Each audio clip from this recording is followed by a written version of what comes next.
ဒီနေ့ဗီဒီယိုမှာတော့အားလုံးစားမျှော်နေတဲ့ Welcome to Terry Episode 5ရဲ့ breakdown ကိုတင်ဆက်ပေးမှာဖြစ်ပါတယ်။ဒီ Episode 5က CP တစ်ခုလုံးမှာအရေးကြီးဆုံးအချိုးအကွေးလို့လည်းပြောလို့ရတယ်။ဘာလို့လဲဆိုတော့ fan တွေစားမျှော်နေတဲ့ Pennywise ရဲ့ပုံစံကိုဒီအပိုင်းမှာစပြီးမြင်နိုင်ရလို့ပါ။ဒီ Episode မှာ Stephen King Universe နဲ့ပတ်သက်တဲ့အရေးကြီးတဲ့ lore တွေ Easter egg တွေတဲ့အများကြီးပါဝင်ပါတယ်။ Mary နဲ့ပတ်သက်တဲ့ twist တွေ General Shaw ရဲ့စစ်စင်ရင်နဲ့ Dick Halloran ရဲ့ shine စွမ်းကြောင်းကိုလည်းအသေးစိတ် breakdown လုပ်ပေးမှာဖြစ်ပါတယ်။ပထမဆုံးပြောချင်တာကကလေးတွေမျှော်စင်မှာရောက်သွားတဲ့အခါအဝါရောင်ရွက်ဖြစ်တွေကိုတွေ့ရမယ်လို့ထင်ပါတယ်။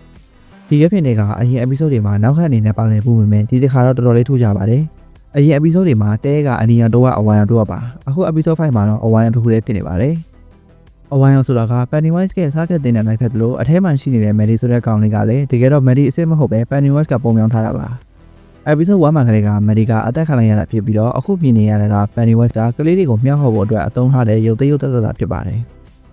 Pennywise ကတားမယ်ဆိုရင်တခြားသူအနေနဲ့ဟန်ဆောင်နေပေမဲ့အချိန်ခဏပဲကြာတတ်ပြီးတော့ဟန်ဆောင်နေတဲ့အချိန်မှာလည်းသူက Pennywise ဖြစ်ကြောင်းအမြင်နဲ့ပြတတ်ပါတယ်။ဒါပေမဲ့ Mary နေနဲ့ဟန်ဆောင်ထားတဲ့အခါမှာသူက Pennywise ဖြစ်ကြောင်းမပြပါဘူး။ဒါပေမဲ့ Mary ရဲ့မျက်နှာကအသွေးမရှိပဲဖြူဖြစ်နေတာသူ့ရဲ့ဆွဲလိုက်အင်ကြီးပေါ်ကအနီရောင်ပုံစံကလည်း Pennywise ရဲ့အနီရောင်ပူပေါင်းကိုကိုစားပြုနေတာတွေ့ရပါတယ်။ဒါပေမဲ့ဒါကဖြစ်နိုင်ခြေတက်ပါ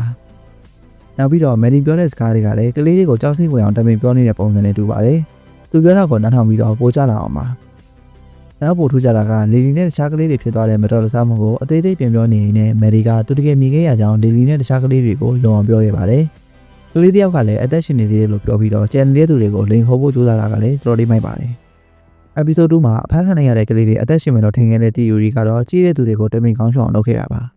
။ဒီ episode ရဲ့အကြီးဆုံးတော့ကတော့ The 13 Pillar တိုင်း73နိုင်အကြောင်းမှာ General Shaw ပြပြချက်အရာလွန်ခဲ့တဲ့200ပေါင်းများစွာတုန်းက Native American တွေကဒီတရဝါကြီးကိုထိန်းချုပ်ဖို့အတွက်မြေအောင်ထဲမှာအောက်ကကအပိုင်းစား73ခုကိုတိုင်ဖြစ်ဆိုင်ပြီးတော့လှောင်ရပုံစံအနေနဲ့လုပ်ခဲ့ကြပါတယ်။ဒါကဘာကိုဖြစ်ရှင်းပေးလဲဆိုရင်အေးစကားတွေနဲ့စာအုပ်တွေမှာပြည်သက်တွေအမြင်နဲ့မေးလို့ရှိတဲ့ဘာလို့ Pennywise က Derry မျိုးကနေထွန်းသွားလဲဆိုတဲ့မင်းကိုဖြေလိုက်တာပါ။ဒီတိုင်73နိုင်ကသူ့ကို Derry မျိုးကနေထွန်းသွားနိုင်အောင်ထားပြီးတော့အချင်းနောက်တစ်ခုလိုမျိုးဖန်တီးခဲ့ပါတယ်။ General Shaw ရဲ့အကြံကတော့ဒီတိုင်တွေကိုရှာပြီးတော့ Pennywise ကိုလက်နက်အနေနဲ့အသုံးပြုချင်တာဖြစ်ပါတယ်။ General Shaw က US နဲ့ဖြစ်နေတဲ့ VN စစ်ပွဲမှာ Pennywise ကိုအသုံးချချင်တာဖြစ်နိုင်ပါတယ်။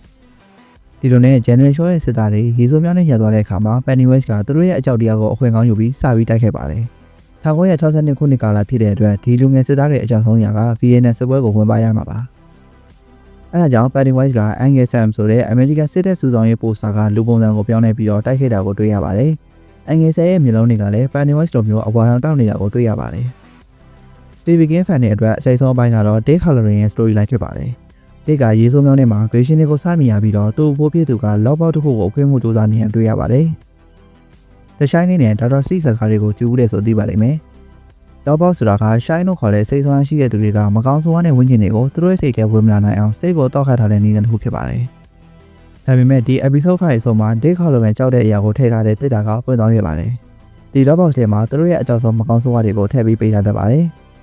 ဒီ Lawbox ကိုပိတ်တယ်ဆိုတာကလည်းသူတို့ရဲ့ shine စွမ်းကိုထိန်းချုပ်နိုင်တယ်ဆိုတာပြတာပါ။ဒီဘိုင်းမှာ Pennywise က Dick ရဲ့အဖိုးဖြစ်နေပြီးတော့ Lawbox က Dick ရဲ့အကြောက်ဆုံးရာဖြစ်ပါတယ်။ episode ပြီးကနေမှာ Dick ကတေဆုံးသွားတဲ့တပ်သားရဲ့ဝိညာဉ်ကိုမြင်ရပါတယ်။ဒါက Pennywise ရဲ့လက်ကွက်မဟုတ်ဘဲနဲ့တိတာပွင့်သွားတဲ့အတွက် Dick ရဲ့စွမ်းအား shine တွေကထိန်းချုပ်မြတ်ဖြစ်ပြီးတော့ပတ်ဝန်းကျင်ကတစေတွေကိုမြင်ရမယ်ဆိုတဲ့သဘောဖြစ်ပါတယ်။ဒါဆိုရင် Dick ရဲ့အကြောက်ဆုံးရာကတေဝါတဲ့ဝိညာဉ်တွေကိုမြင်ရတာဖြစ်နိုင်ပါတယ်။အခု Dick Halloran က The Shining နဲ့က Danny ကလေးဘွားတုန်းကကြုံခဲ့ရတဲ့အရှိတွေနဲ့အတူတူပါပဲ။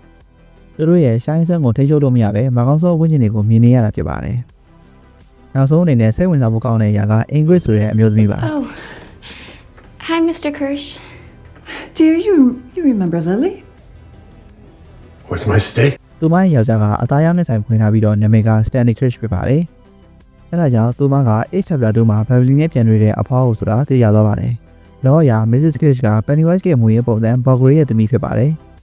ဒါဆိုရင် Ingrid ကလူကောင်းလားလူဆိုးလားဆိုပြီးတော့မေးတယ်ရှိပါတယ်။သူမကအနီရောင်ဝတ်စုံတွေကိုဝတ်တဲ့အတွက်သတိထားမိကြဖြစ်ပေမဲ့လီလီကိုကောက်ွယ်ပေးဖို့မန်ချူရနာကဝတ်ပေးတာကိုကြည့်ရင်လူကောင်းဖြစ်နေတယ်ပုံရပါတယ်။ဒါပေမဲ့သူမကနောက်ပိုင်း Pennywise စားတာခံရပြီးတော့မှ Maddie လိုမျိုး Pennywise ကလူသားအသွင်ယူခံရတာလည်းဖြစ်နိုင်ပါတယ်။ Welcome to Terry Episode 5က action နဲ့ law အဖြစ်နဲ့တကယ်ကိုမိုက်တဲ့ episode တစ်ခုဖြစ်ပါတယ်။ Pennywise ရဲ့အမိုက်ဆုံး moment ကိုလည်းမြင်ခဲ့ရတယ်ဆိုပေမဲ့ကြည့်ရတာအားမရတော့ဖြစ်စေခဲ့ပါတယ်။အရင် episode တွေနဲ့ရှင်ရင်တော့တော်တော်လေးစိတ်ဝင်စားဖို့ကောင်းပါတယ်။